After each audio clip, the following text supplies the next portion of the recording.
నమస్తే, welcome to four sides TV. Lok Sabha ఎన్నికల్లో Amritpal engineer Rashid జైల్లో నుంచి గెలిచి దేశ ప్రజలను ఆశ్చర్యానికి గురిచేశారు.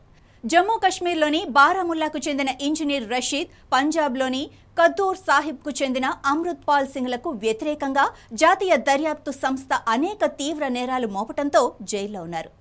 ప్రథమంగా జైల్లో నుంచి ఎన్నికల్లో గెలిచింది ఎవరు? వారికుండే సౌకర్యాలేంటో ఇప్పుడు చూద్దాం.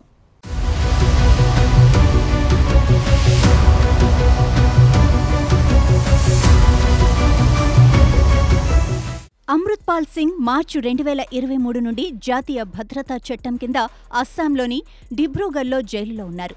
ఎన్ఎస్ఏ చట్ట ప్రకారం అధికారిక ఆరోపణలను తెలపకుండా 12 నెలల వరకు వ్యక్తులను నిర్బంధించడానికి ప్రభుత్వం అనుమతిస్తుంది. ఉగ్రవాదానికి నిధులు సమకూర్చిన కేసులో కఠినమైన చట్ట వ్యతిరేక కార్యకలాపాల నిరోధక చట్టం యూఏపీఏ కింద అభియోగాలు ఎదుర్కొంటున్న రషీద్ ప్రస్తుతం ఢిల్లీలోని తీహార్ జైల్లో ఉన్నాడు.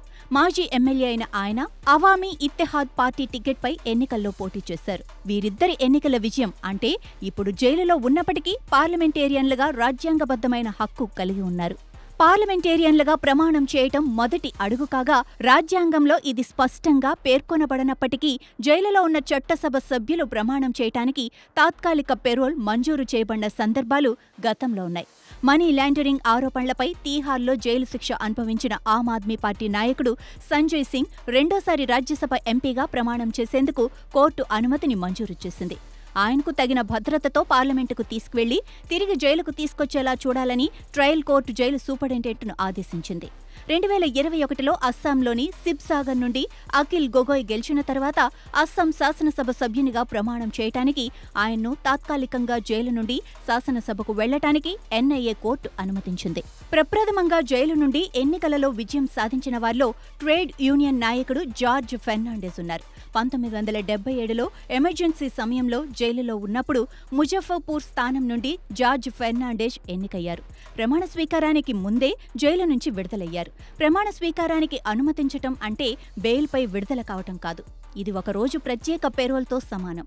జైలు శిక్ష అనుభవిస్తున్న శాసనసభ్యులు తాను విచారణకు హాజరు కాలేనని స్పీకర్కు లేఖ రాయాలి.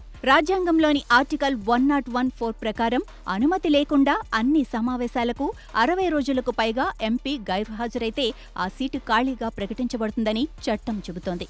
పార్లమెంటు సమావేశానికి హాజరు కావటానికి లేదా పార్లమెంటులో ఓటు వేయటానికి జైల్లో చట్టసభ సభ్యుడు అనుమతి కోసం కోర్టును ఆశ్రయించవలసి ఉంటుంది.